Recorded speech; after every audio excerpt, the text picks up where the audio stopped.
Bonjour à tous. Alors aujourd'hui on va regarder quels sont les différents éléments qui constituent une ruche d'Adam. Là on aura un modèle d'Icare. Alors ici on a ce qu'on appelle un fond, un fond grillagé. Il existe également des fonds pleins. Celui-ci est intéressant parce que en fait en enlevant la glissière on a quand même beaucoup plus d'aération. Donc c'est bien pour la ventilation de la ruche. Et puis également on peut placer un lange graissé ici, donc pour retenir les chutes naturelles de varroa. Donc quand on fait du comptage varroa, on peut utiliser la méthode du comptage des chutes naturelles pour déterminer le nombre de varroa qu'on a dans la colonie. Donc ça c'est l'élément qui va recevoir les d'autres éléments de la ruche. Alors ensuite là on a ce qu'on appelle le corps de ruche. Donc le corps de ruche va recevoir les cadres cirés sur lesquels les abeilles vont en fait construire les rayons. Dans ces rayons, elles vont installer donc, au centre le couvain, donc les œufs, les larves et les nymphes vont se trouver dans une zone centrale. Hein. Et puis aussi, on va retrouver donc, des réserves de pollen, donc du pain d'abeille et de miel. Et donc en fait, la colonie reste toute l'année dans le corps de ruche. Donc c'est vraiment la base vie chez les abeilles. Alors dans ce corps de ruche, ici on voit ces pièces métalliques qu'on appelle des crémaillères. Et en dessous on a la bande intercadre. Donc ces éléments en fait vont permettre de recevoir les cadres de manière fixe, hein, et ainsi qu'ils ne bougent pas. Donc comme ça en fait on aura toujours les mêmes distances entre les cadres. Et c'est plus pratique. Bon, il existe également une version, au lieu d'avoir des crémaillères, on a en fait des glissières, et ça permet comme ça à l'apiculteur de faire glisser ses cadres. Hein. Il n'y a pas non plus de bande intercadre au fond. Et ça on appelle ça le système Hoffman. Et pour la plupart des ruches, hein, lorsqu'on débute en apiculture, on utilise le système type crémaillère. Donc là bien entendu, on a un cadre qui est filé, on n'a pas encore mis la feuille de cire ou l'amorce. Hein.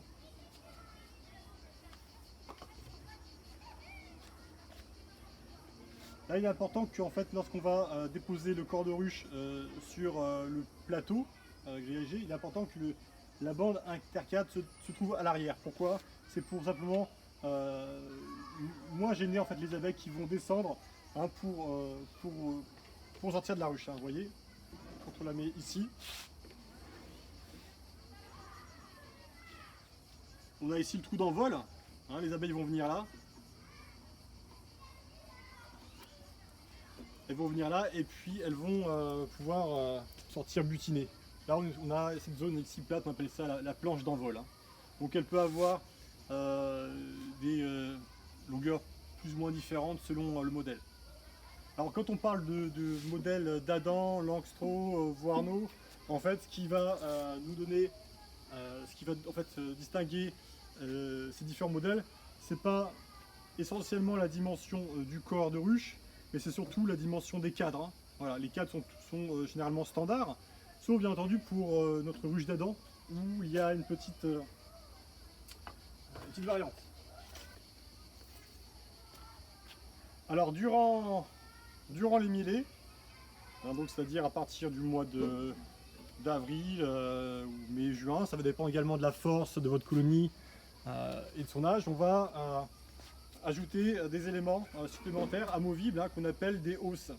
Voilà, la hausse en fait chez la ruche d'Adam vient se mettre sur le corps de ruche, mais vous voyez elle est 2 fois moins haute, hein, de moitié moins haute, hein, donc, et on en installe en fait une à plusieurs selon l'importance des mielés, la manière dont on gère en fait également ces colonies. Donc dans ces hausses, on va venir mettre des cadres, vous voyez, qui sont plus petits que ceux du corps de ruche.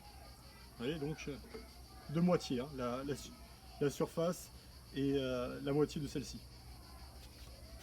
Donc là encore une fois, ça va dépendre de votre manière de gérer vos ruches. Soit vous mettez une feuille gaufrée, cirée, donc les abeilles vont venir simplement étirer les cellules, soit vous mettez simplement une amorce pour avoir finalement un bâti qui sera essentiellement construit de cire naturelle, de la cire de vos abeilles.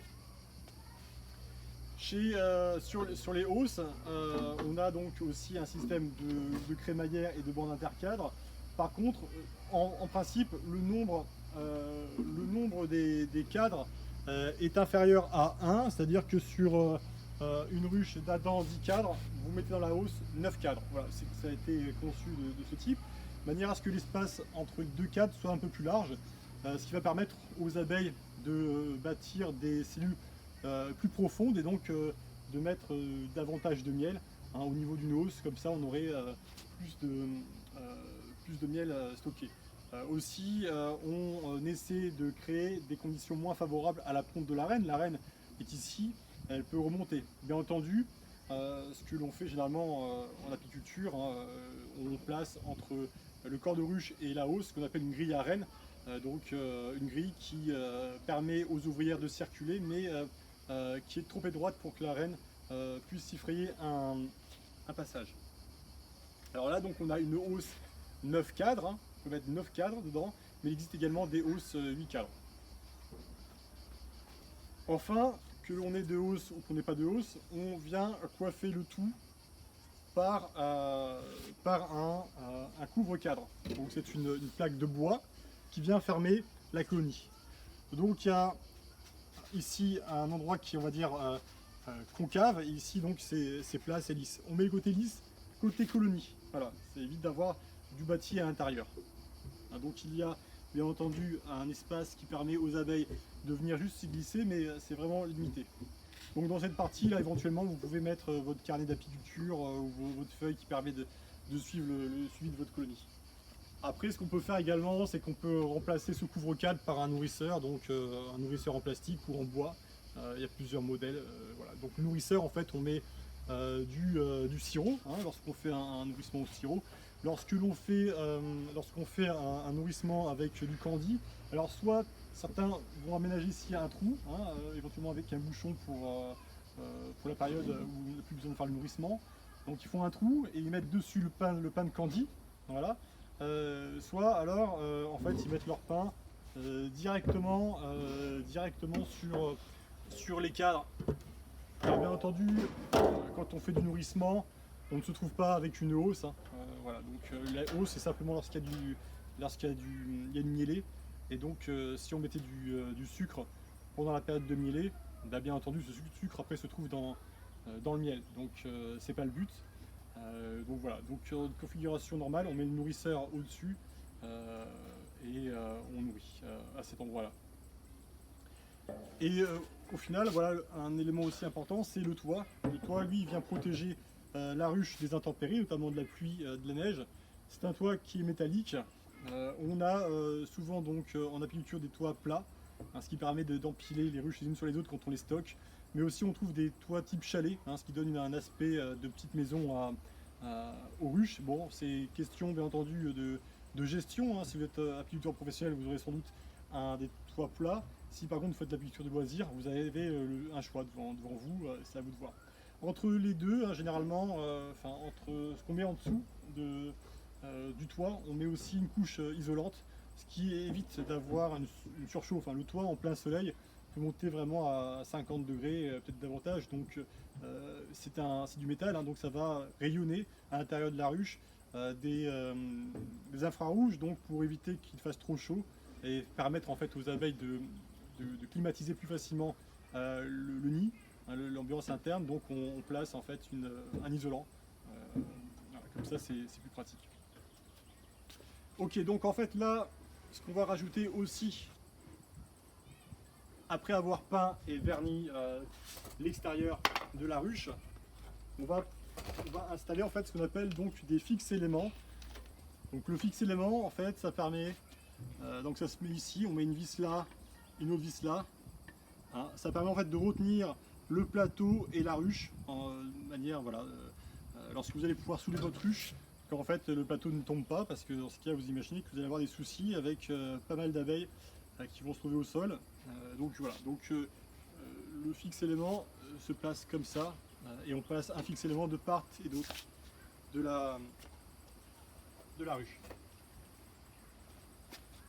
Autre élément qui est aussi important, notamment depuis qu'on a des problèmes avec les frelons asiatiques, hein, c'est une portière donc, qui vient se mettre devant, et là vous avez aussi donc un système de glissière qu'on met de part et d'autre, qu'on fixe avec des vis,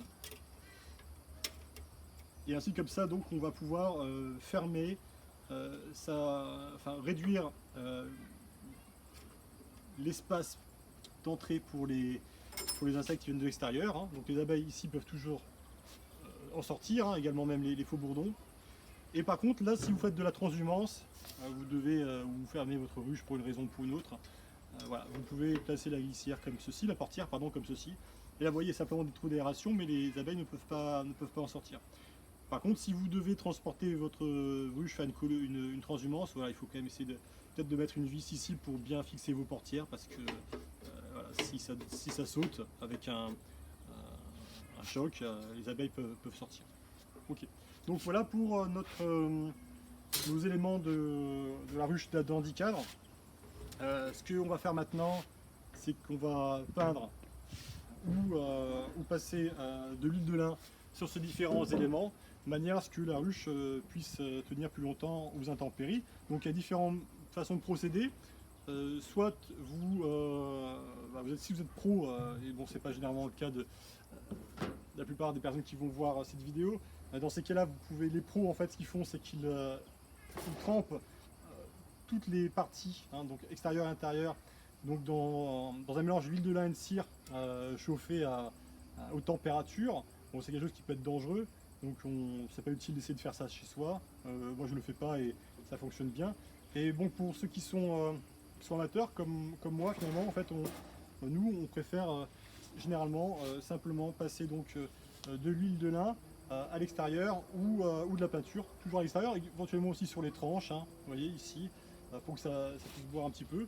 Tout ce qui va être intérieur et donc contact avec la colonie va être traité par les abeilles, et elles vont donc elles vont déposer de la propolis, hein, donc c'est une substance qu'elles fabriquent à base de résine qu'elles collectent sur les arbustes et de cire. Donc cette substance est imperméable, elle est antiseptique, donc elles vont le déposer sur tout ce qui est interstice de bois, tout ce qui vont pouvoir, tous les petits espaces vont être colmatés, et puis elles vont également donc le mettre sur ces surfaces, et ce sera parfait pour elles, pour qu'elles puissent y vivre.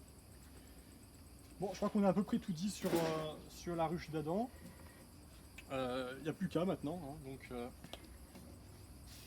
alors juste un dernier mot pour vous dire, oui, donc ces ruches qui sont on peut les acheter on peut acheter les pièces séparément dans le commerce spécialisé, soit on peut acheter directement un kit.